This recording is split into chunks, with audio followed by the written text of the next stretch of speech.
waja karu kama berde ngi pancol to na bud ko dulde wono abu juliya swat ci koy ni na liri ku ko di mat rele ba kin ba kiril ma jot biye koru ko woy yonguni no gulum ji tu gina wan ya ko wujum jade pen eblia me ja ku la kel abato da jama gwa mama ka be pen dom ene tuon wa tum ye yu wi ay ku pian ku de mo indi da ko toni matur chut yang ko da chirin ma pa ma yo ma ke ku ga de jabalon ko alama maryama cho ena di yarul ku panakar ka kun wa de pana ma nyang jok alam wer mo jenya ma kwer ma bor ku gam kian baragat poti wa jatie don wen ban ku don tindolo ku don madari bura ku to matali ka je kana to wen don tega ko la ba jwal ku ne bu bat don jere ka gum jenya garanga ma bor ku ba chok aji ka gum ma ko la akin ba pan ci jon kwang nom pen pa gwang je nom wa jol gelwe nga goin taraga je ban ber ko ne jamut ba mo yeringa kol kula pe ne ke yo gadam yo tuden yan ba panda purian karer ke maj nyan go jo yana jang mobil punyan tung ba jiri de ma ke ndana tung ko kiya yon mana ga yo garang ma burana ba yo kwang mo garang dolwa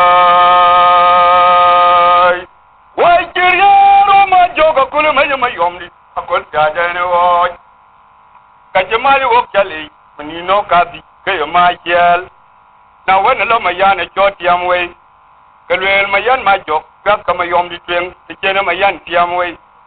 walwe do ga bempen on ti ru ma ke mai twen kamay wo kale je den ke ya ma ka mariala jot kelwel ma yan ma jok moral wel je wongin je ya undu jalo ho ma twen ko ma yel jerke o ku kadia waja yo keje bara ido walwel mon kiting mar moy wer kiting la tembe yelo ne kangi kula moy temu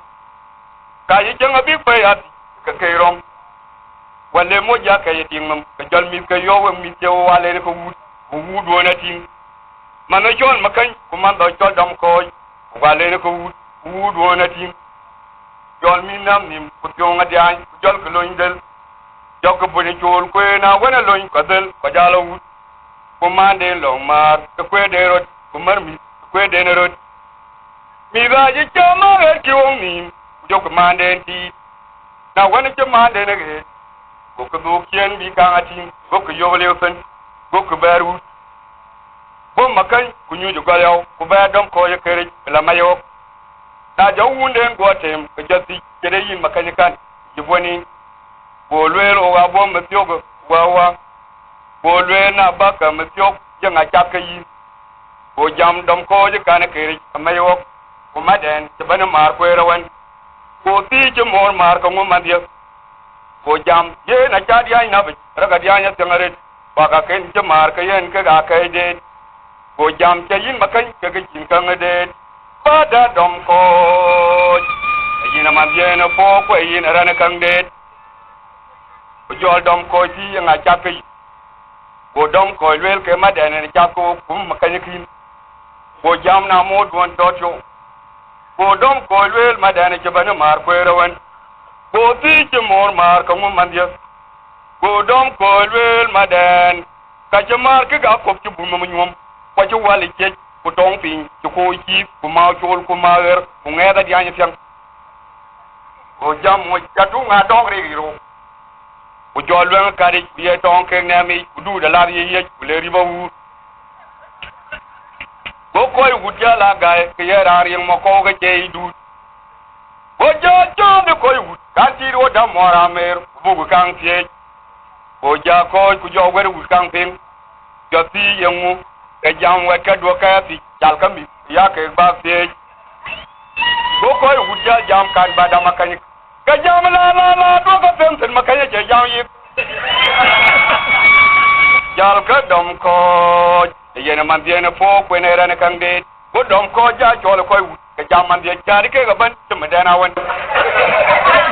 ko dom ko lel madan ka ci mar ke ga ko ci bu mo nyum ko ci wala ke ku tong pin ko ji kuma chol kuma ku ngeda do ga pian o jam mo chatu nga dong re giro wa ka jala ka pinda en mal yen temero go ko wuja yo mora mer dal go kan palpin bi ko nyete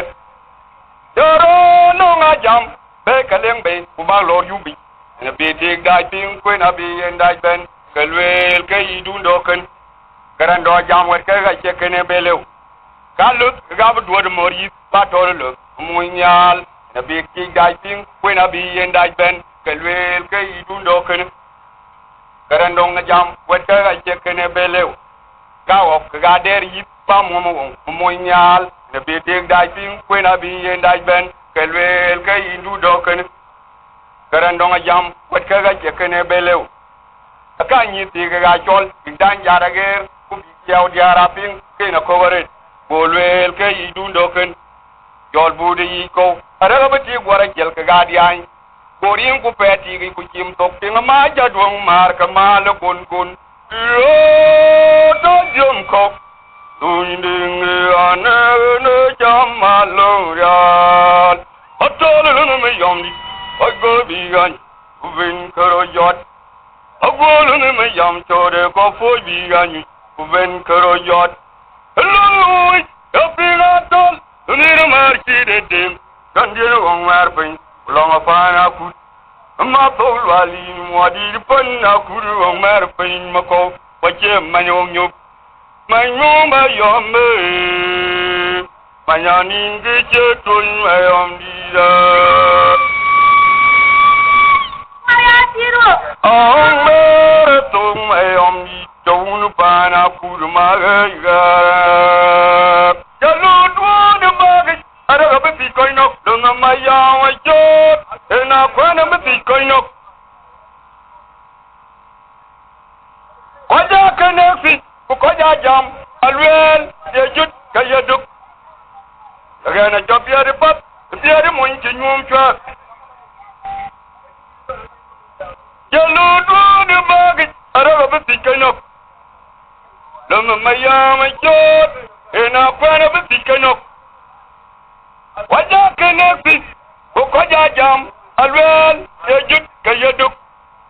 Agana job yari pap, biar monchi nyum chak monchi tingol ujo jari yamam ujal ti blawo ko nyum lo ngwan yetu mtengo ku yori yari yagim nyuma pekyu yerul ko pengmo yagim ko ta baye jalben ujal ki yati yikwer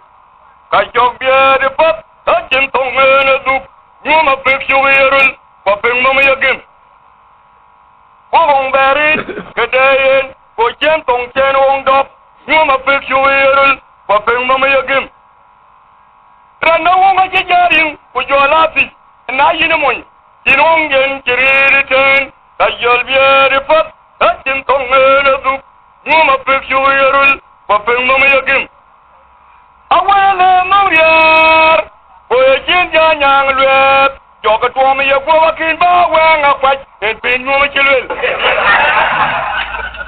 Kudinyan ba kirajan tanama bara makira ke kinu kolargu Hello ya pinga tolo no marchi de ding Kangi wang marpin longa fana kut Kama tobul wali mwadi panin akuru wang marpin mako